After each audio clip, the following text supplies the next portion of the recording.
Normally یہ دیکھا گیا کہ حاجی بیگ خریدنے میں غلطی کر جاتے ہیں.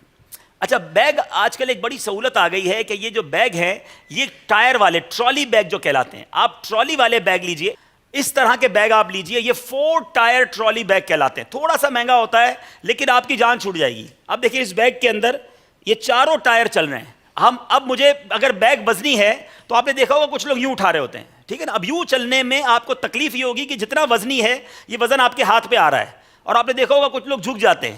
لیکن اگر یہ ٹائر 4 ٹائر ہے تو اب مجھے جھکنا نہیں ہے, جیسے میں چل رہا ہوں میرے ساتھ یہ بیگ بھی چل رہا ہے. اچھا اسی لائن میں بھی چل رہا ہوں میں, تو بیگ اگر 4 ٹائر, اس میں بڑے بھی آتے ہیں اس میں چھوٹے بھی آتے ہیں, تو یہ بیگ آپ لے لیں, یہ آپ کو بہت کام دے گا. آپ اللہ نے چاہ دعا دیں گے. اور بیگ میں کنجوسی نہ کریں, بیگ خریدنے میں کنجوسی نہ کریں.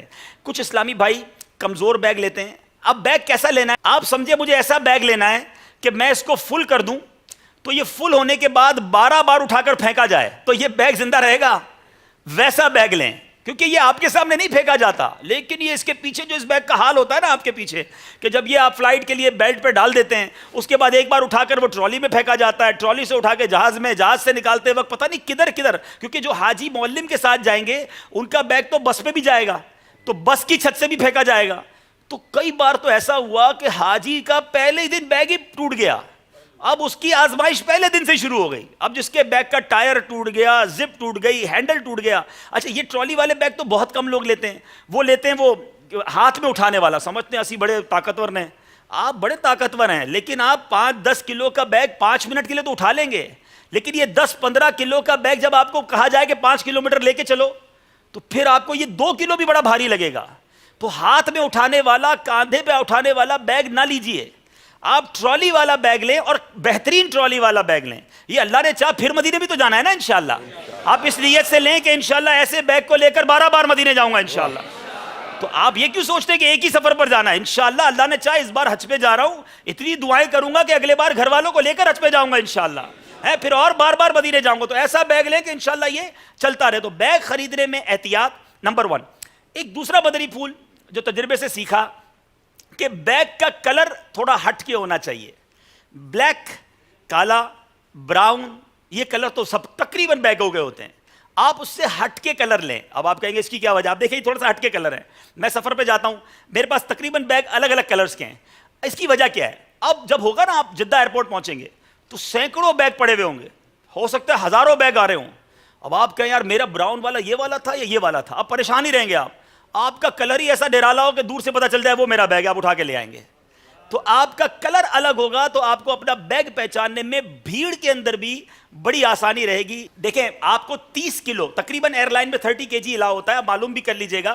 تو 30 کلو آپ کو الاؤ ہے, تو آپ نے ایک, یہ تو بیگ جہاز کے اندر بھی چلا جاتا ہے. 2 بیگ آتے ہیں یاد رکھے گا, ایک آتا ہے لگیج کا بیگ کہلاتا ہے جو کہ آپ نے جہاز میں جمع کروا دینا ہے, اور ایک کہلاتا ہے کیبن بیگ بھی کہلاتا ہے, یا جس کو ہینڈ بیگ کہہ لیں, کہ پوچھ لیجئے بیگ خریدتے وقت کہ جہاز کے اندر بھی جا سکتا ہے. یہ وہ بیگ ہے جس کو 7-8-10 کلو تک آپ بھر کر اپنے ساتھ جہاز کے اندر تک لے جا سکتے ہیں. تو یہ آپ کا ہینڈ کیری ہو گیا. اور جو بڑا بیگ ہے وہ بھی ٹرالی والا ہونا چاہیے. اس میں بھی آپ مہربانی کر کے, ہاں ایک بڑی غلطی کرتے ہیں, بیگ کے بھرنے کا جو انداز, کئی لوگوں کو ہم نے دیکھا بیگ اس کے اوپر 2 بندے بیٹھیں گے تو بند ہوگا, اتنا سامان ڈال دیں گے اس کے اندر. ایک بندہ ادھر سے زپ بند کر رہا ہے, ایک ادھر سے زپ کر رہا ہے, اور بند کرتے کرتے زپ ٹوٹ گئی.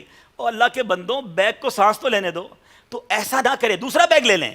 اگر آپ کا بیگ بہت فل ہو گیا تو اس کو اس طرح پریشر دے کر بند نہ کریں, کیونکہ اب کسی نے اٹھا کر پھینکنا ہے اور اس کا سمجھ لے کیا حال ہونا ہے. جاتے وقت بھی سامان کم ہونا چاہیے. کچھ لوگ سمجھتے ہیں وہاں کچھ نہیں ملتا, ارے وہاں سب کچھ ملتا ہے, بلکہ دنیا میں جو نہیں ملتا وہ بھی وہاں ملتا ہے الحمدللہ. تو آپ صرف اپنے کپڑے لے جائیں, کچھ چادر وغیرہ لے جائیں, کچھ دوائیاں استعمال کرتے ہیں وہ لے جائیں. اگر آپ نے کچھ اپنے لیے نمکو بسکٹ وغیرہ تھوڑا بہت لینا ہے تو لے لیں. باقی اللہ کی مہربانی سے وہاں سب کچھ ملتا ہے, اور آپ اتنا کچھ لوگ بھر کے چلے جاتے ہیں کہ پھر سنبھالا نہیں جاتا, خراب بھی ہو جاتا ہے.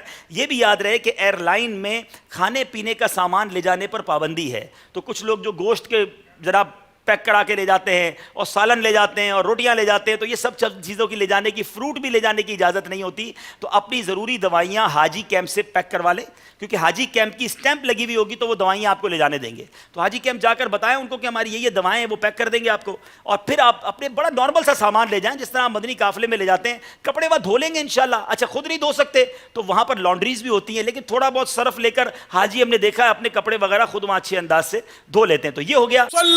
علی الحبیب صلی اللہ تعالی علی محمد. مجھے اپنی اور ساری دنیا کے لوگوں کی اصلاح کی کوشش کرنی ہے. انشاءاللہ عز و جل.